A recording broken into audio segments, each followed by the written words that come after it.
દોસ્તો, મારી ગુજ્જુની મોજ ચેનલમાં આપનું સ્વાગત છે। આજના વિડીયોમાં આપણે વાત કરવા જઈ રહ્યા છીએ કે શિલ્પા ભાભી અચાનક આ કૂદમ કૂદ અને બૂમાબૂમ કેમ કરવા લાગ્યા અને શું ફાઇનલી છોટુ બેબીનું નામકરણ કરી દીધું અને દિવ્યાંશે છોટુ બેબીને આ શું નામ આપી દીધું। જુઓ, પૂનમ ભાભી અને સંજયભાઈને આ નામ ગમ્યું કે નહીં? શું તમે એ નામ સાંભળ્યું અને વીવી દાદાની કિટ્ટા કરી દીધી? કાજલબેની બાદ અને તેમના ભાઈ ભાભી અચાનક ખેતરમાં ગયા। ખેતરમાંથી આ શું લાવ્યા?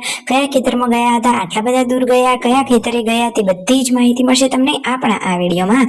મારી ચેનલ ઉપર નવા હોય તો ચેનલને ફટાફટ લાઈક શેર અને સબસ્ક્રાઇબ કરી દો। Full video in Thakor family blog channel દોસ્તો, ફૂલ વિડીયોની લિંક ડિસ્ક્રિપ્શનમાં મૂકેલી છે, ત્યાં જઈ તમે આખો વિડીયો વોચ કરી શકો છો। આવી ટૂંકી ટચકડી લાઈવ લેટેસ્ટ ટ્રેન્ડિંગ માહિતી મેળવવા માટે કરી દો મારી ચેનલને ફટાફટ સબસ્ક્રાઇબ। તો ચાલો દોસ્તો, વધારે રાહ ન જોતા આપણે વિડીયોની શરૂઆત કરી દઈએ। તમે વિડીયોમાં લાઈવ જુઓ કે કાજલબેની બાતો સવારે સવારે કામમાં લાગી ગયા છે। આજે તો તેઓ કંઈક નવી જ અલગ પ્રકારની રેસીપી બનાવી રહ્યા છે। દોસ્તો, એ જે સબ્જી સમારી રહ્યા છે એના ઉપર તમને અંદાજ તો આવી જ ગયો હશે।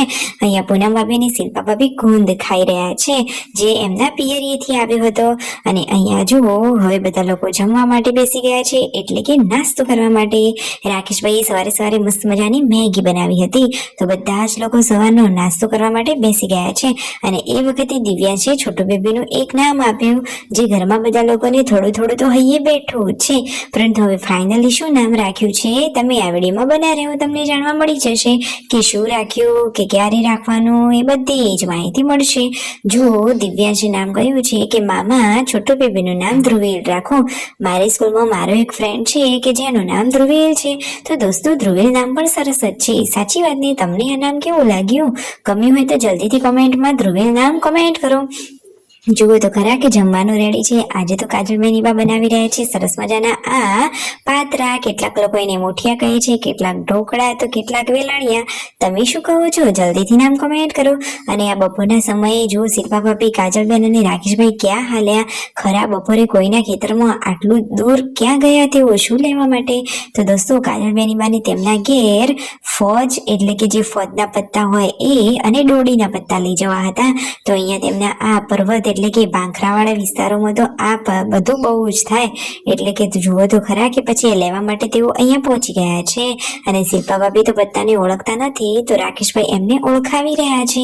અને ફાઇનલી હવે બધા લોકો અહીંયા પત્તા લેવા માટે તૂટી પડ્યા છે। તો બેની બા તો મોટી થેલી લઈને આવ્યા છે, તો જુઓ કાજલબેની બા અને રાકેશભાઈ બધા જ લોકો આ પાંદડા મેળવવા માટે લાગી ગયા છે। તો કેટલા બધા પાન લીધા? શું દોસ્તો તમે આ ડોડીને ઓળખો છો અને ફોતના પત્તાને ઓળખો છો અને તમે ઘરે આવી દેશી વાનગીઓ બનાવો છો?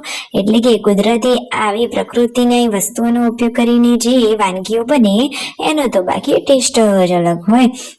ફાઇનલી લઈને ઘરે આવતા હતા અને અચાનક આ શું થયું? તો જે આવવાનો રસ્તો હતો ત્યાં ઘણા બધા મકોડા હતા। તો શિલ્પા ભાભીને થયું કે અરે રે, મને આ મકોડા ચોંટી ગયા, હવે મને કરડશે, એમ કરીને એમને તો બૂમાબૂમ કરી દીધી અને જુઓ ભાગમ ભાગ કરી।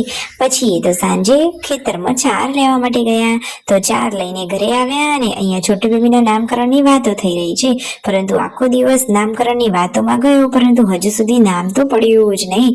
હવે ફાઇનલી આવતીકાલે તો નામ કરી દેવાનો છે, કારણ કે પછી કાજલબેની બા જતા રહેવાના છે।